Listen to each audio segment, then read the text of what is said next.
Hadirin Bapak Ibu yang kami muliakan, tiba saatnya kita akan sama-sama mendengarkan dari para narasumber tentang program yang akan dilaksanakan yang telah dipaparkan tadi oleh Ibu Asri dan juga Ibu Gio. Ibu Dr. Insinyur Giwa Rubianto Bioko, MPD, dan kami tidak usah sebutkan satu persatu, Pak, khawatir ada yang lolos nanti kami salah. Para pimpinan BSI dan para pimpinan yang hadir dari Kementerian Keuangan, juga ibu-ibu dari Dewan Pimpinan Kewani, para ketua, para kabit, lalu juga ibu-ibu yang tadi sudah disampaikan, aset daripada Kewani, ibu-ibu dari Ketua Umum Organisasi Wanita se-Indonesia yang hadir ada di sini juga, yang hadir di screen. Halo ibu-ibu yang di screen, bisa lihat kami di sini? Halo. Bisa. Ya, dianggap bisa saja. Baik, dan seluruh hadirin yang kami banggakan dan hari ini berbahagia. Jagung bakar di atas meja. Apa kabar ibu-ibu semua? Baik, alhamdulillah. Baik, oke, terima kasih. Kalau Anda memang selalu baik, tidak pernah tidak baik. Amin. Baik, selanjutnya kami undang dengan hormat para pembicara kita, dua narsum dengan satu yang BSI bergabung atau menyusul, Mas? Gabung. Oke, kami persilakan tepuk tangan bagi Prof. Dr. Insinyur Kiai Haji Muhammad Nuh, DE, dan Bapak Agus Laksono, Deputi Direktur Direktorat Pembiayaan Syariah Kementerian Keuangan. Silakan. Lalu yang satu lagi adalah Mas Fahri Darminto, Wealth Specialist Senior Officer dari BSI. Ibu-ibu sekalian, rasanya bahagia sekali kita bisa berkumpul bersama pada hari ini, pada pagi hari ini. Sebenarnya yang ada di meja pimpinannya harusnya 2 perempuan, 2 laki-laki. Tetapi karena berhalangan menjadi 3 laki-laki, 1 perempuan. Tapi kita juga tetap kuat, walaupun cuma sendirian, ya Bu ya. Tetap berani. Hari ini kita akan mengikuti acara talk show, yaitu dengan tema Gerakan Ibu Bangsa Berwakaf untuk Wanita Indonesia melalui Sukuk Negara bersama Bank Syariah Indonesia. Kan Ibu Bangsa Berwakaf, Ibu Bangsa Berwakaf itu apa? Satu. Yang kedua, apa itu Sukuk Negara? Ketiga, apa itu Bank Syariah Indonesia yang sekarang kita bicarakan? Jangan khawatir, ini 3 orang yang ada di sini, bapak-bapak ini adalah orang-orang yang sangat kompeten, jago di dalam bidangnya masing-masing. Hari ini beliau akan mengumpas tuntas semua yang ingin diketahui oleh ibu-ibu semua. Dan yang saya sampaikan juga kepada bapak-bapak narsum, yang hadir di sini adalah tokoh-tokoh perempuan yang mempunyai masa yang cukup banyak, terutama ketua-ketua umum organisasi itu secara struktural ke bawah sampai ke seluruh provinsi ada anggotanya. Jadi insya Allah kalau maksud kita ini adalah mensosialisasikan apa yang perlu disampaikan, sudah tepat sekali kalau kita mengundang beliau-beliau ini, kira-kira seperti itu. Jadi Bapak bisa memakai jalan tol langsung sampai ke tujuan. Kita sistemnya panel saja Pak, izin. Jadi nanti Pak Nuh bicara. Beliau ini menteri loh pada zaman itu, Menteri Kominfo Pak Nuh nih.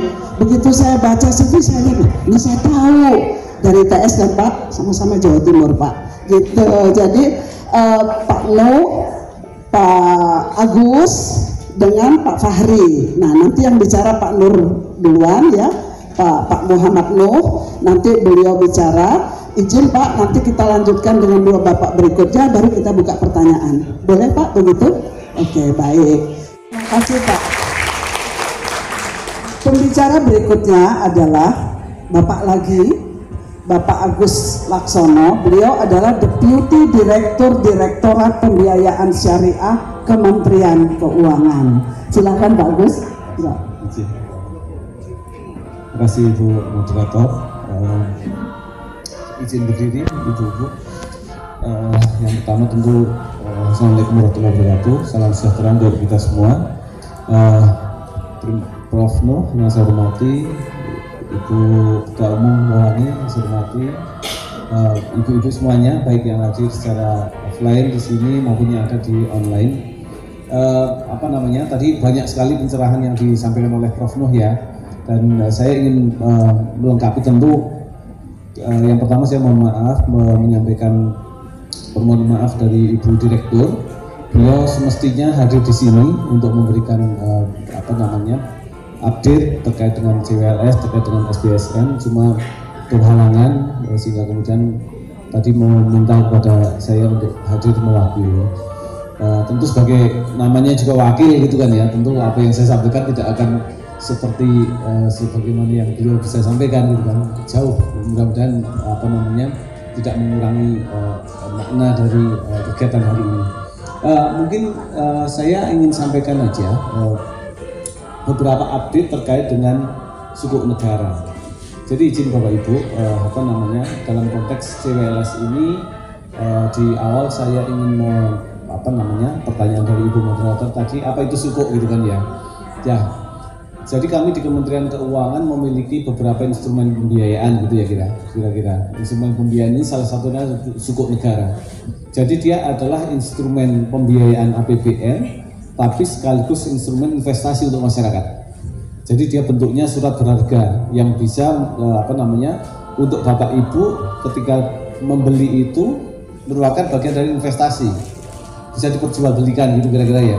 Ada yang bisa diperjualbelikan, ada yang enggak, tergantung dari, karena ini instrumen syariah tentu sesuai fatwa DSN MUI gitu kan, boleh enggak gitu kan. Nah, kemudian dari sisi kami di APBN ini juga menjadi salah satu instrumen pembiayaan untuk bagaimana kita melaksanakan pembangunan di tanah air.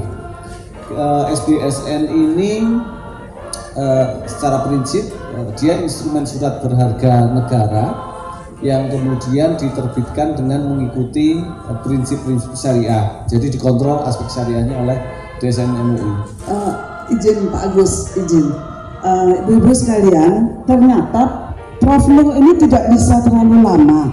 Sedangkan kita masih butuh keterangan banyak dari Pak Agus. Boleh nggak Pak minta waktu sedikit? Barangkali ibu-ibu ada yang ingin bertanya kepada Prof Nuh, silakan. Nah, beliau menunggu karena bersedia untuk menjawab 1-2 pertanyaan. Lalu nanti beliau akan meninggalkan tempat, baru kita bisa panjang lebar lagi dengan 2 pembicara selanjutnya. Ada yang mau nanya ibu-ibu? Ditunggu oleh Prof Nuh? Sudah sangat jelas. Sudah jelas atau ngantuk atau belum nanya? Belum mancet ya Bu. Nah, ada satu, silakan. Minta. Terima kasih. Assalamualaikum warahmatullahi wabarakatuh. Waalaikumsalam warahmatullahi wabarakatuh. Nama saya Ibu Sri Sewati. Saya dari Persikindo, Perkumpulan Serikandi Kreatif Indonesia.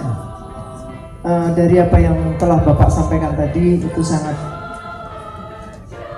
menggugah jiwa saya khususnya gitu ya. Nah, mungkin yang ingin saya tanyakan adalah masalah wakaf, Pak. Apakah setiap wakaf yang kita lakukan itu harus tercatat walaupun itu tidak lewat perbankan gitu, karena memang kami masih sangat awam sekali dengan masalah wakaf, dan itu kami sedang melakukan karena wakaf itu langsung kita serahkan kepada yayasan untuk pembangunan masjid dan pondok pesantren. Apakah wakaf itu juga harus tercatat di dalam ke negara gitu, dan prosesnya seperti apa? Mungkin itu yang perlu saya tanyakan. Terima kasih. Saya sangat senang sekali kalau budaya wakaf itu sudah dibangun. Ya, wakaf itu kan intinya menyerahkan sebagian harta yang kita miliki, bisa harta yang tidak bergerak, tanah misalkan gitu, bisa juga yang bergerak, uang misalkan gitu, diserahkan kepada yang namanya nazir.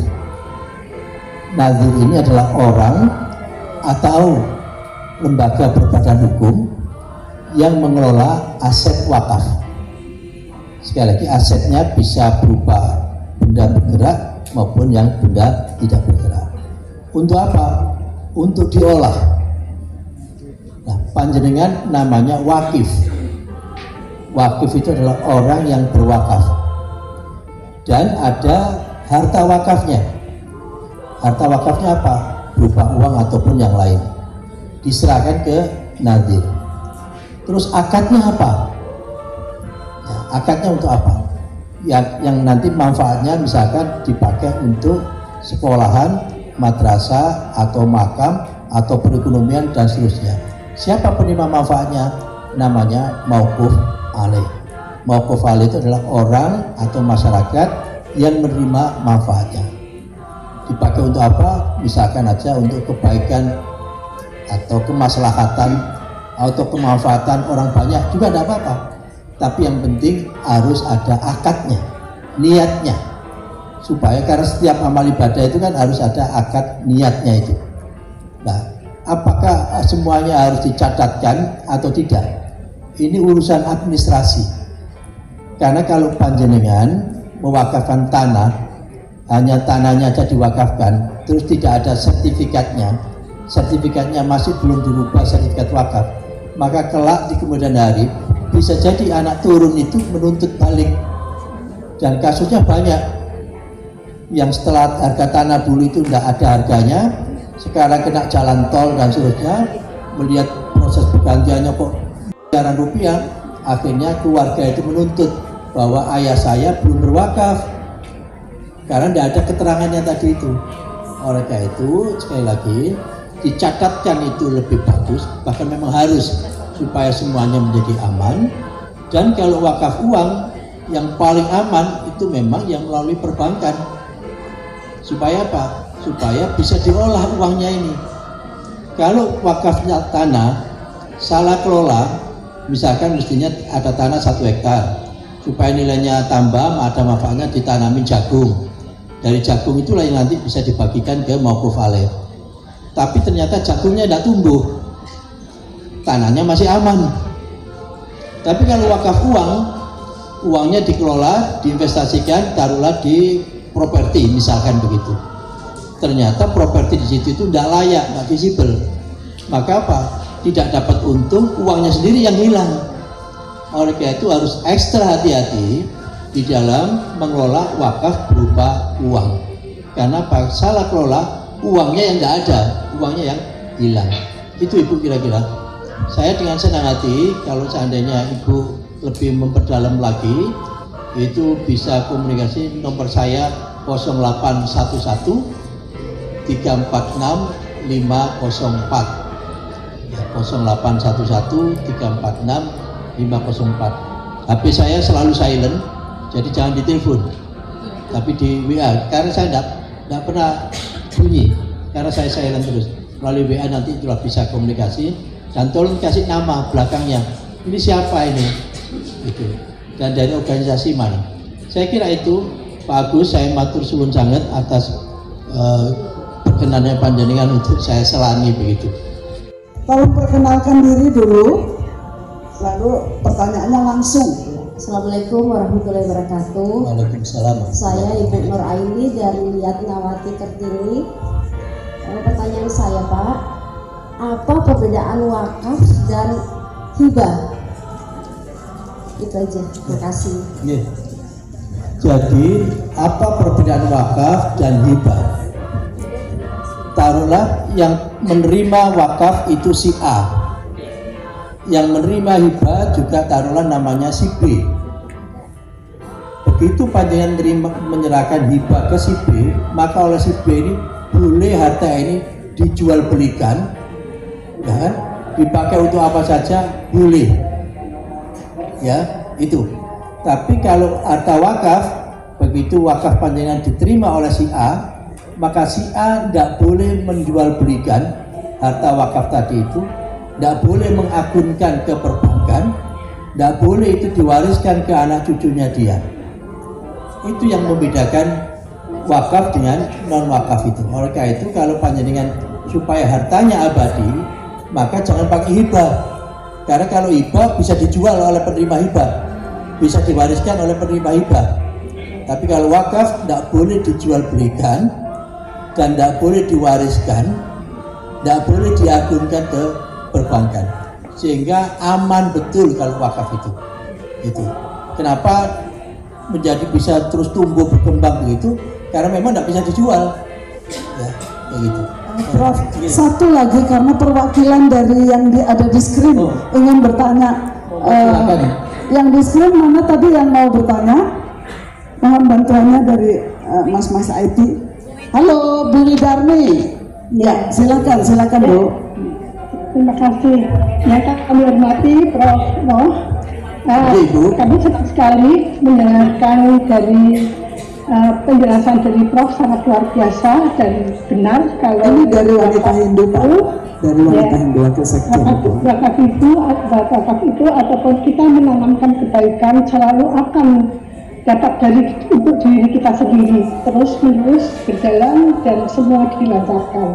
Yang kami tanyakan, apakah kami bisa berwakaf untuk saudara yang masih hidup tetapi tidak mampu, agar saudara yang tidak mampu kita wakafkan itu kehidupannya menjadi lebih baik. Karena tadi Prof menerangkan bahwa kita mewakafkan orang tua itu akan sangat baik, dan apakah kita bisa mewakafkan saudara yang masih hidup tapi kehidupannya tidak mampu, jelas mereka sendiri juga tidak pernah wakaf ya, tapi kita wakafkan ataupun itu apakah bisa merubah dari kehidupannya mereka. Terima kasih Prof. Bu Widarmi ada di mana ya ini lokasinya? Ada di Kota Tangerang Selatan. Oh, Tangsel. Oke, terima kasih Bu. Jadi wakaf itu dari wanita Hindu. Terima kasih Bu Widarmi. Jadi wakaf itu ada juga namanya wakaf ahli. Jadi manfaat dari hasil pengelolaan tadi itu, mauquf alainya itu tergantung dari akadnya. Siapa penerima manfaatnya ini? Bisa jadi penerima manfaatnya adalah tadi itu sekolahan, bisa jadi penerima manfaatnya adalah keluarga si A atau keluarga si B, demikian dan seterusnya, dan itu bisa terus menerus. Itu oleh itu Ibu sangat fleksibel. Dengan Ibu melepaskan tadi itu untuk kemaslahatan umum boleh, untuk kelompok tertentu juga boleh, untuk yatim piatu yang panjenengan kelola, yang panjenengan hidupin juga boleh, demikian dan seterusnya. Sehingga kalau panjenengan punya dana abadi atau taruhlah 1 miliar misalkan, karena daripada nanti setiap bulan kita ambilkan dari pokoknya itu dan seterusnya, maka ini bisa diwakafkan 1 M ini, hasil dari wakaf tadi itu untuk membiayai panti asuhan atau yatim piatu atau keluarga kita yang menjadi tanggung jawab yang bisa kita berikan tadi itu boleh ya. Demikian Ibu Widarmi, matur suwun. Terima kasih Prof. Panjenengan mudah-mudahan sehat selalu ya. Berarti Pak tergantung niatnya untuk apa gitu ya Pak ya? Itu akadnya bisa. Tadi itu ya. Oke. Ya. Masih ada waktu atau sudah habis Pak? Sudah, tidak ada lagi kan ya? Masih ada lagi? Ada enggak? Ini mumpung ada kelonggaran, ada yang mana? Oh, yang di sebelah. Tadi kira-kira, jadi apabila kita akan tiap bulan mempunyai kewajiban memberikan nominal sekian, nah itu uang akan diputar atau akan dikelola untuk UMKM atau dan lain-lain, yang mana nanti misalkan saya yang berwakaf, saya akan menerima seperti dari hasil. Satu itu, kedua, pada saat batas waktu tertentu itu uangnya saya atau kalau yang saya lakukan itu akan kembali ke saya. Misalkan kita ada kerjasama misalnya 5 tahun, pada saat selesai 5 tahun, uang yang kita tabung udaranya itu akan kembali lagi ke saya. Satu itu, kedua juga bisa dikonversi. Kita dapat deposit fase. Apakah itu dimasukkan ke kartu di sini atau tidak diletakkan? Jadi terima kasih Bu. Permanen. Selamanya ada wakaf yang temporer. Ya, panjenengan wakaf uang taruhlah 100 juta. Tapi saya berwakafnya ini 5 tahun ya. Jadi nanti setelah 5 tahun yang 100 juta tadi itu kembali lagi kepada panjenengan. Ada juga yang 100 juta tadi itu selamanya sudah. panjenengan wakafkan melalui nadir X begitu, sudah selamanya. Silakan diolah dan seterusnya. Itu boleh. Ya. Kes wakaf yang cukup ini kan temporer juga. Ada yang fase 2 tahun, ada yang 5 tahun dan seterusnya. Nah, manfaatnya yang penting itu kan induk wakafnya jangan sampai hilang, pokok wakafnya itu. Oleh karena itu harus ekstra hati-hati panjenengan kalau menyerahkan harta wakaf ke nadir, yang nadirnya ini menanamkan wakaf uang utama yang ditanamkan yang punya risiko tinggi. Oleh karena itu yang paling aman, udahlah percayalah, itu pakai yang cash wakaf unsuku. Hasil dari cash wakaf unsuku, umpamanya itu bisa dimanfaatkan untuk membantu UMKM dan sebagainya. Jangan untuk uang wakafnya diserahkan UMKM karena UMKM punya risiko yang sangat tinggi. Begitu tidak bisa muter, uang wakafnya hilang sudah. Dan bisa pokok-pokoknya hilang semua. Karena itu yang paling bagus saran saya, masukkan aja di cash wakaf itu. Hasil dari cash wakaf itu tadi itu untuk para UMKM dan sebagainya. Karena di situ sudah mau kembalinya, induknya tetap aman, jadi aman saja. Ya, terima kasih. Terima kasih. Sudah cukup. Cukup ya, Pak ya? Cukup ya, Ibu ya. Jadi tanya atau cukup ya? Bagaimana? Silakan tanya. Bisa. Boleh. Satu lagi. Tenang dulu, tambah sore, tambah kita bisa terus minta pertanyaan yang banyak ke Pak Prof. Assalamualaikum. Terima kasih waktunya. Saya Carolina, saya datang dari pagi dari Surabaya, perwakilan dari Perpina.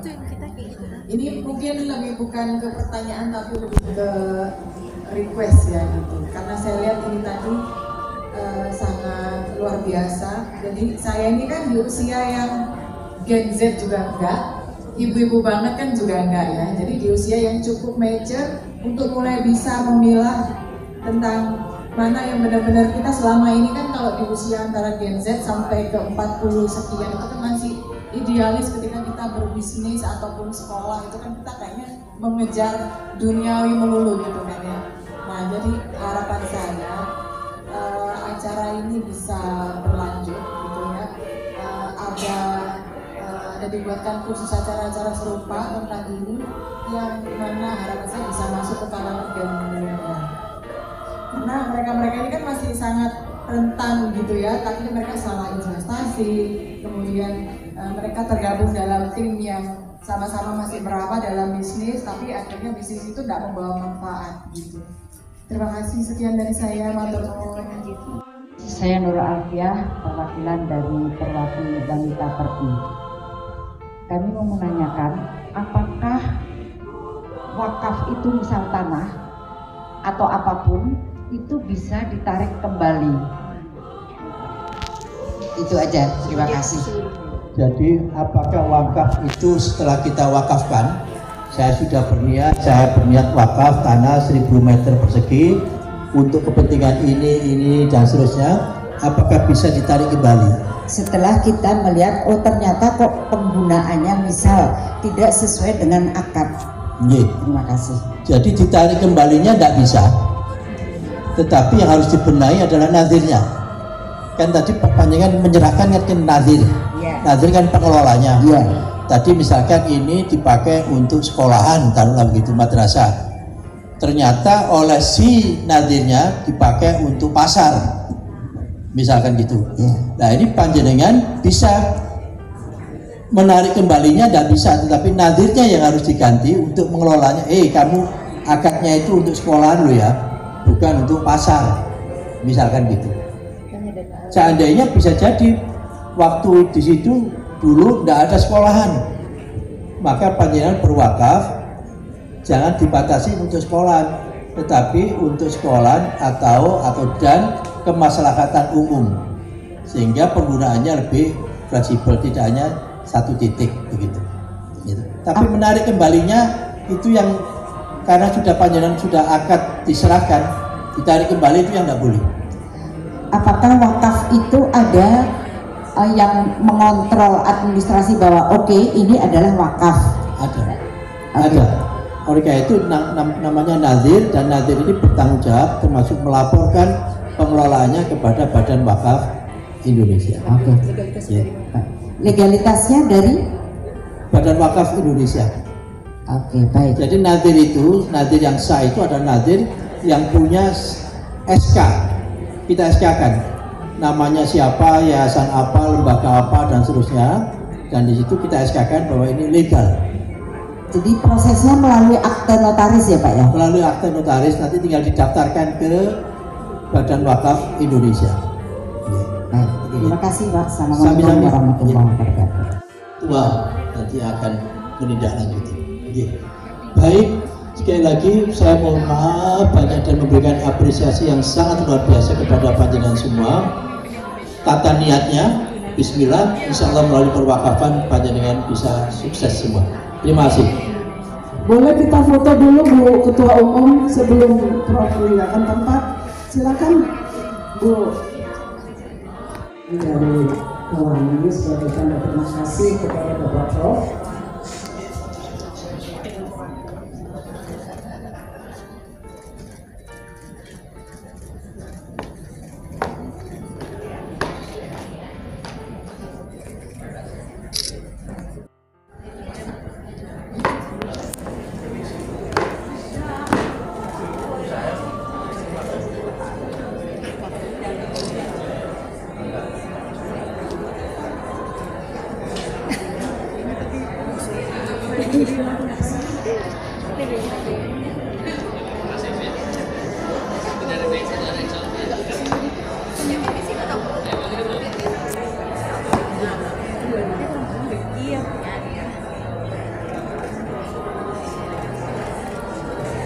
Ini kuncinya juga apa yang dijelaskan oleh Prof tadi, sekarang dielaborate oleh ini dari Kementerian Keuangan. Ya, close the door please. Ya, oke, ayo Mas, mulai. Saya ingin melanjutkan sebentar Ibu-ibu semua ya, mungkin 10 menit aja. Jadi muncul pertanyaan, kenapa Kementerian Keuangan ikut-ikutan urusan wakaf? Itu ya, apa urusannya Kementerian Keuangan ikut-ikutan soal wakaf gitu kan? Sebentar tadi sudah sampaikan mengenai wakaf dan sebagainya.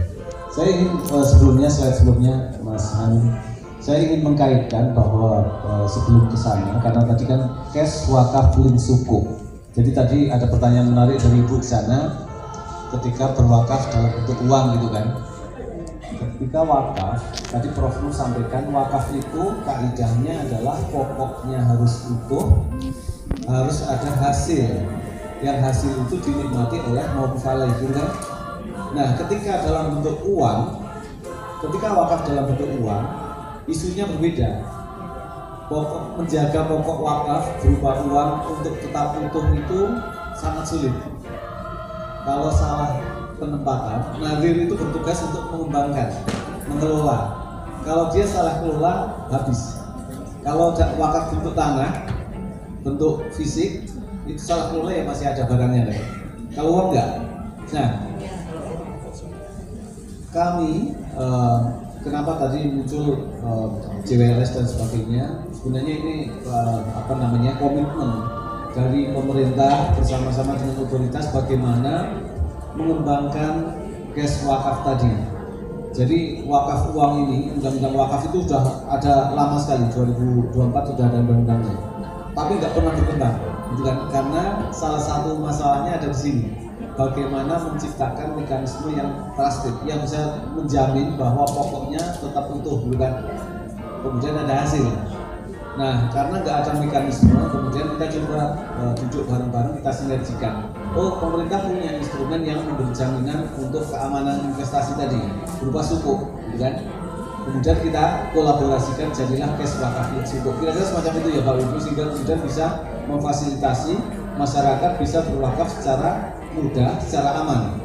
Jadi kalau tadi berwakaf itu masing-masing harus nadirnya harus mencari penempatannya kemana gitu kan.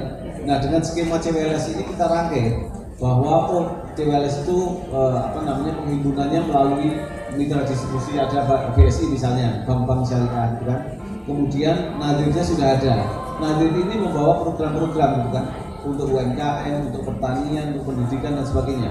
Jadi masyarakat tinggal memilih aja. Oh, saya mau investasi sosial ya, sesuai investasi sosial melalui CWLS. Penempatannya nanti manfaatnya untuk pendidikan. Ketika melakukan perhimpunan, uangnya akan ditaruh di sukuk negara SBSN sehingga aman. Karena wakaf uang ini bisa sifatnya permanen, bisa temporer. Jadi ketika permanen maka ya udah bapak ibu berwakaf akan selamanya gitu ya. Nanti jatuh tempo 2 tahun akan dikembalikan dikelola lebih lanjut oleh nadir. Jadi bapak ibu boleh memilih nadirnya yang mana aja sesuai dengan daftar yang ada gitu kan. Tapi sebelum ke sana saya ingin memberikan update tentu di awal pertanyaan Ibu moderator mengenai suku itu cukup relevan untuk kami sampaikan lebih dahulu kepada ibu-ibu semua. Kenapa sih kemudian dikaitkan dengan wakaf gitu kan? Jadi di awal Hanun. Jadi pemerintah dalam hal ini Kementerian Keuangan selama ini salah satu tugasnya adalah mengelola sukuk negara SBSN. Dia terbit dari tahun 2008. Sekarang itu outstandingnya sekitar 2000-an triliun. Dan kemudian variasinya sebelumnya instrumennya macam-macam. Ada sukuk proyek, ada sukuk tabungan, sukuk retail. Saya yakin bapak ibu semua mungkin sebagian ada yang menjadi investor sukuk tadi. Karena di statistik kami, sukuk retail, sukuk tabungan itu mayoritas investornya adalah ibu rumah tangga. Jadi investor terbesar sukuk kita itu yang retail adalah ibu rumah tangga. Jadi kemungkinan besar ibu-ibu sudah selama ini ikut gitu kan, cuma dalam bentuk instrumen yang lain. Nah kali ini yang kita terbitkan adalah CWLS. Jadi semacam variasi dari SBSN, sukuk negara, tapi khusus untuk investasi sosial. Gitu ya. Nah, ini seri-seri yang kita punya. Salah satunya terakhir kita kembangkan CWLS, rangkaian dari kolaborasi tadi. Slide bawahnya ini bicara mengenai sukuk secara umum. Jadi bapak ibu, saya ingin mengupdate juga bahwa salah satu manfaat dari SBSN ini adalah bagaimana kita bisa mengembangkan pembiayaan produktif. Selama ini disebut pembiayaan produktif. Jadi SBSN ini untuk seri PBS misalnya, dia digunakan untuk membangun berbagai infrastruktur. Jadi uang-uang yang dikumpulkan dari investor itu masuk APBN, kemudian digunakan untuk membiayai berbagai proyek infrastruktur. Ini kita lakukan sejak tahun 2013, jadi totalnya itu sudah 209 triliun. Jadi sama sekali nggak ada uang yang digunakan di luar untuk pembangunan gitu kira-kira ya. Ini rincian proyeknya. Proyeknya itu sudah ada 5.000-an sekian proyek. Slide bawahnya maksudnya. Ini distribusinya berdasarkan wilayah. Bapak Ibu kalau tadi di Keuangan ini ada yang di daerah-daerah misalnya.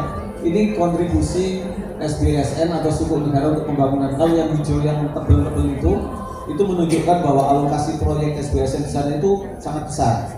Nah, yang paling dekat kalau Bapak Ibu melihat di Jakarta sini misalnya Manggarai, double track kereta apian Manggarai, Jatinegara, sekarang luar biasa transformasi di sektor perfilman luar biasa. Ibu-ibu tepuk tangan, kalau tangan saya ke atas lebih keras tepuknya. Tapi harus fokus supaya nanti pembicara ketiga kita juga fokus, ini dites. Kalau tangan saya gini diem, ya Bu ya? Siap. Siapa yang nggak ikut diem berarti dia nggak fokus, berarti ya. Yuk mulai ya. Tepuk tangannya dari ibu semua. Ada yang lagi minum, enggak, udah semua siap ya? Tepuk tangan. Ya, bukan tepuk pramuka, tepuk terus. Tak ada kata pramuka. Ulang ya, ulang. Tepuk tangan, gerak.